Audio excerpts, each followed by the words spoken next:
جمال الوجود بذكر الإله وتصفو الحياة بنور هداه. جمال الوجود بذكر الإله. السلام علیکم ورحمۃ اللہ وبرکاتہ. نحمدہ ونصلی علی رسولہ الکریم، اما بعد. میں ہوں یامین ملک اور آپ دیکھ رہے ہیں میرا یوٹیوب چینل فہم و عمل. چینل کو سبسکرائب، لائک اور شیئر بھی کریں اور بیل آئیکن کا بٹن بھی دبا دیں. آج ہم انشاءاللہ سورہ بقرہ کی آیت نمبر 30 کے دوسرے حصے کا لفظ مطلب، اس کے روٹ ورڈ یعنی مادہ کے حوالے سے سمجھنے کی کوشش کریں گے. واضح بروا اور نحن ہم، نسبح دو لفظ ہیں، یہ نون پیش نو ہم کے معنی میں، سبح سین با سبح تسبیح کرنا، بحمدک یہ تین لفظ ہیں، بازر بھی ساتھ، حمد ہا میم دال حمد، کا زبر کا آپ کی. واضح بروا اور نقدسو دو لفظ ہیں، نون پیش نو ہم کے معنی میں، قاف دال سین قدس پاکی. لکا یہ بھی دو لفظ ہیں، لام زبر لا لیے، کاف زبر کا تیرے، تیرے لیے. قالا کاف واو لام کو کہنا بات.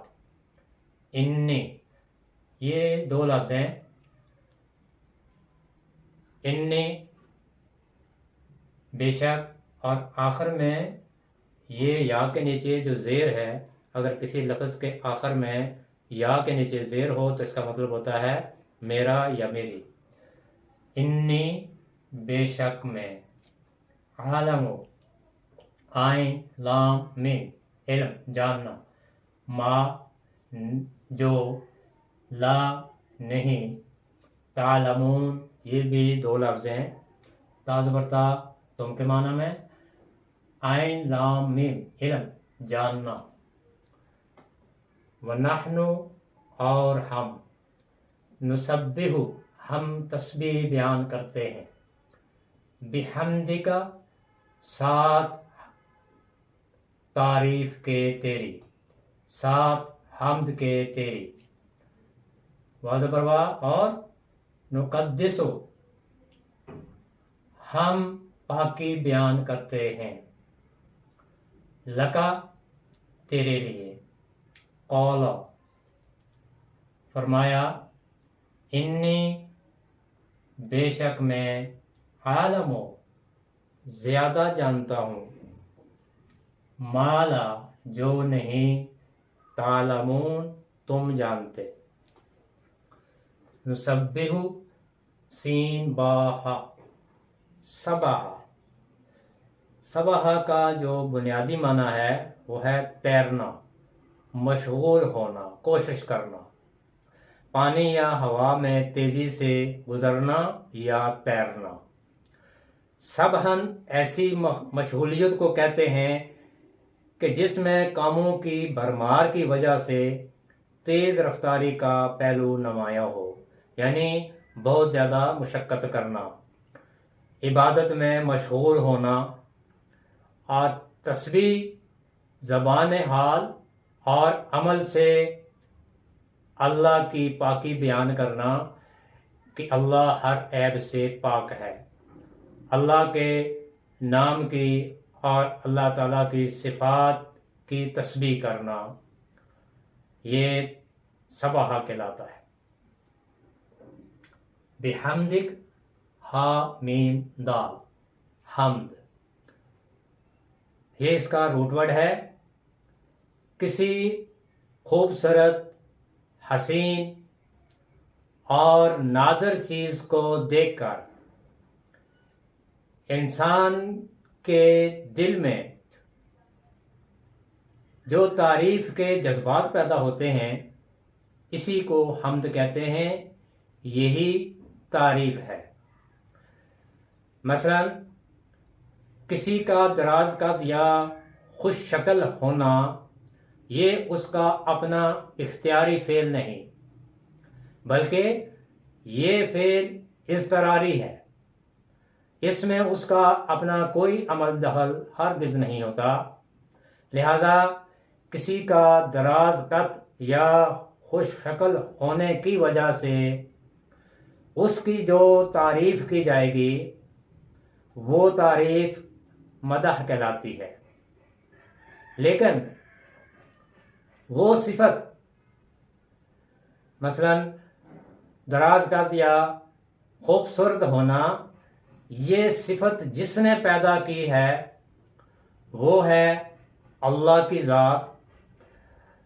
تو یہ صفات چونکہ اللہ تعالیٰ کی اختیاری ہیں، لہذا ان صفات کو پیدا کرنے والے کی جو تعریف ہے وہ حمد کہلاتی ہے۔ یعنی مدح اور حمد میں یہ فرق ہے، مدح یہ تعریف وہ ہوتی ہے کہ جس کے اندر کوئی صفت موجود ہو، لیکن وہ صفت جس نے پیدا کی وہ اللہ کی ذات ہے، تو اس صفت کے پیدا کرنے والے یعنی اللہ کی جو تعریف ہے وہ حمد کہلاتی ہے، اور جس کے اندر کوئی صفت موجود ہو وہ صاحب کمال ہے، اور وہ صفت جس نے پیدا کی وہ اللہ کی ذات ہے اور وہ ہے خالق کمال۔ تو تعریف میں یہ ایک فرق ہے، مدح اور حمد۔ مدح جس کے اندر کوئی صفت موجود ہو اور وہ صفت جس نے پیدا کی وہ حمد ہے، چونکہ اس کا پیدا کرنے والا وہ اللہ کی ذات ہے۔ نقدس، قاف دال سین، قدس۔ قدس کہتے ہیں ہر نقص سے پاک ہونا، پاک اور بابرکت ہونا، پاک اور صاف ہونا، اور روح القدس پاک روح۔ جبریل علیہ السلام کا یہ لقب ہے۔ جبریل علیہ السلام کو بھی روح القدس اسی لیے کہا جاتا ہے کہ وہ اللہ تعالیٰ کا پاک کلام بغیر کسی اضافے کے، جس طرح سے اللہ تعالیٰ نے ان کو دیا، جبریل علیہ السلام وہی کلام وہی ہو بہو اسی طرح لا کر نبی کریم صلی اللہ علیہ وآلہ وسلم کے دل پر اتاری، اسی لیے چونکہ وہ کلام بھی پاک تھا اور جبریل علیہ السلام بھی بذات خود پاک تھے، اس لیے جبریل علیہ السلام کو روح القدس بھی کہا جاتا ہے۔ اور اس کے علاوہ وہ ملک جن ملکوں میں بے شمار انبیاء اور رسول آئے اور وہاں ان کی قبریں بھی ہیں، تو ان ملکوں کو بھی ارض مقدس کہا جاتا ہے،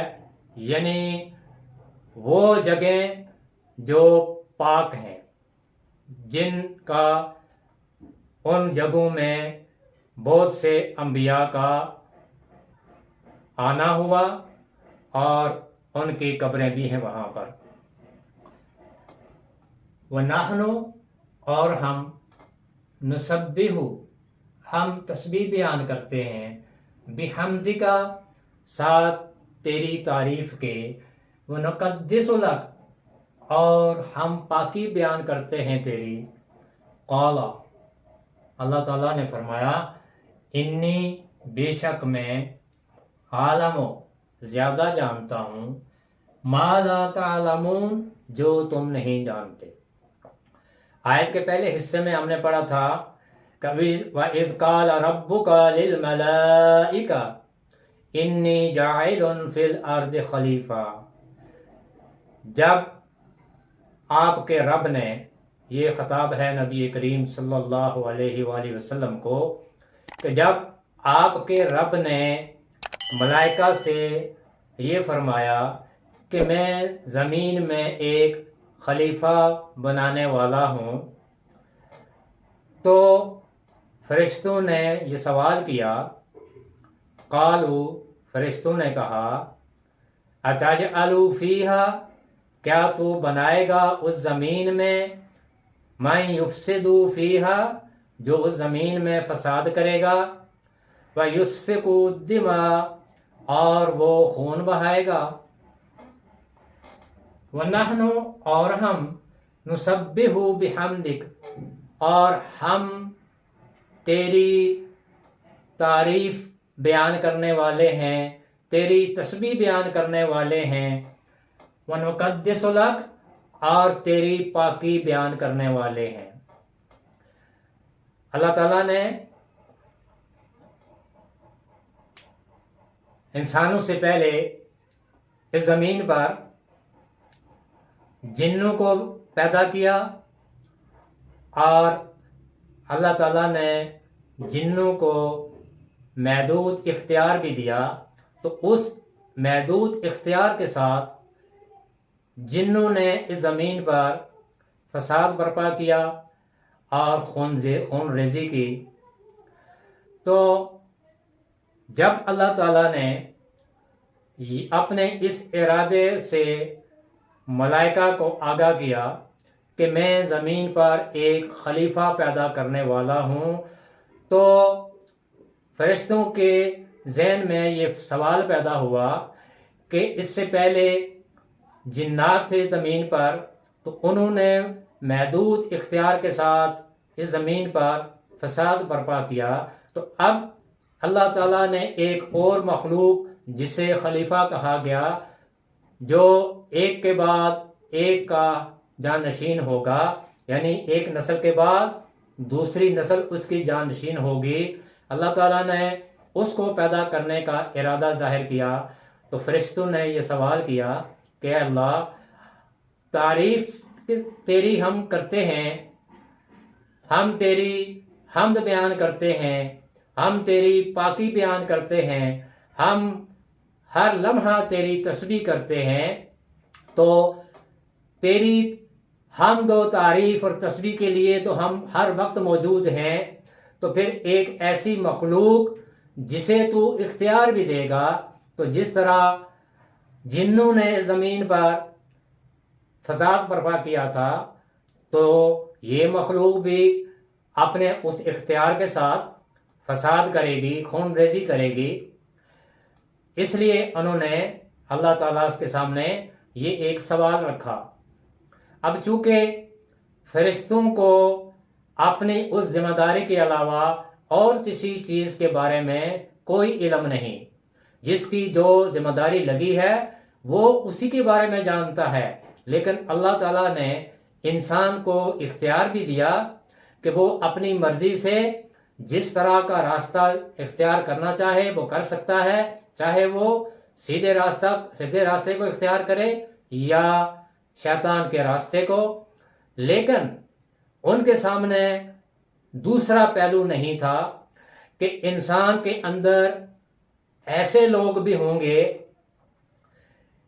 اس مخلوق کے اندر ایسے لوگ بھی ہوں گے جو اللہ تعالیٰ کے فرما بردار ہوں گے، نیک بندے ہوں گے، جن میں انبیاء بھی ہوں گے، رسول بھی ہوں گے، اور وہ تمام نیک لوگ جو اللہ تعالیٰ کے فرما بردار ہوں گے، لیکن یہ پہلو فرشتوں کے سامنے نہیں تھا۔ ان کے سامنے صرف ایک ہی پہلو تھا جو انہوں نے خود دیکھا تھا کہ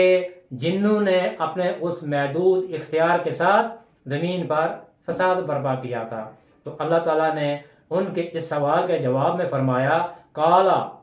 انی عالم، میں زیادہ بہتر جانتا ہوں، ما لا تعلمون، جو تم نہیں جانتے۔ یعنی دوسرا پہلو جو کہ خیر کا پہلو تھا وہ ان کے سامنے نہیں تھا، فرشتوں کے سامنے، اس لیے انہوں نے یہ سوال کیا کہ یہ مخلوق جو اختیار کے ساتھ ہوگی تو وہ اس زمین پر فساد کرے گی، اس لیے انہوں نے یہ سوال کیا۔ لیکن اللہ تعالیٰ نے ان کے اس سوال کا یہ جواب دیا کہ جو میں جانتا ہوں وہ تم نہیں جانتے، میں تم سے زیادہ جانتا ہوں۔ اللہ تعالیٰ کی ذات عالم الغیب ہے، اور پھر جب اللہ تعالیٰ نے اس کائنات کو پیدا کیا، انسانوں کو پیدا کیا، تو اس سے 50,000 سال پہلے، اس کائنات کو پیدا کرنے سے 50,000 سال پہلے اللہ تعالیٰ نے قلم پیدا کیا اور قلم کو حکم دیا کہ ہر چیز کی تقدیر لکھے۔ تو اللہ تعالیٰ تو ہر ایک کے بارے میں یہ جانتا ہے کہ وہ چیز کیسی ہوگی، کس طرح کی ہوگی، انسان ہوں گے تو وہ کیسے ہوں گے، کون نیک ہوگا کون بد ہوگا، یہ اللہ تعالیٰ کو پہلے سے پتا ہے، اللہ جانتا ہے۔ تو اللہ کو یہ بھی پتا ہے کہ اللہ کی اس مخلوق میں یہ جو خلیفہ ہے اس زمین پر، تو اس میں وہ لوگ بھی ہوں گے جو اللہ کے نافرمان ہوں گے، اور وہ بھی ہوں گے جو اللہ تعالیٰ کے فرما بردار بھی ہوں گے۔ نافرمان اور فرما بردار دونوں طرح کے لوگ ہوں گے، لیکن فرشتوں کو اس چیز کا علم نہیں تھا، اس لیے انہوں نے یہ سوال کیا کہ کیا تو ایک ایسی مخلوق پیدا کرنے والا ہے جو زمین میں فساد برپا کریں گے اور خون ریزی کریں گے؟ تو اللہ تعالیٰ نے فرمایا کہ جو میں جانتا ہوں وہ تم نہیں جانتے، کیونکہ فرشتے یہ سمجھتے تھے کہ ہم تو اللہ کی تعریف بھی بیان کرتے ہیں، اس کی تسبیح بھی بیان کرتے ہیں، اس کی پاکی بھی بیان کرتے ہیں، اور ہم اس کے عبادت گزار ہیں، لیکن یہ پہلو ان کے سامنے نہیں تھا جو خلیفہ کے بارے میں جو تھا کہ ان کے اندر اچھے لوگ بھی ہوں گے اور برے بھی ہوں گے، وہ لوگ بھی ہوں گے جو اللہ تعالیٰ کے نافرمان ہوں گے اور وہ بھی ہوں گے جو نافرمان بھی ہوں گے۔ تو یہ پہلو چونکہ ان کے سامنے نہیں تھا، اس لیے انہوں نے سوال کیا، تو اللہ تعالیٰ نے ان کے سوال کے جواب میں یہ فرمایا، انی عالم، میں زیادہ جانتا ہوں، ما لا تعلمون، جو تم نہیں جانتے۔ اللہ تعالیٰ ہمیں قرآن کی ان آیات کو صحیح طرح سے سمجھ کر اس پر عمل کرنے اور دوسروں تک پہنچانے کی توفیق عطا فرمائے۔ سبحانک اللہم و بحمدک، نشہد ان لا الہ الا انت، نستغفرک و نتوب الیک۔ السلام علیکم ورحمۃ اللہ وبرکاتہ۔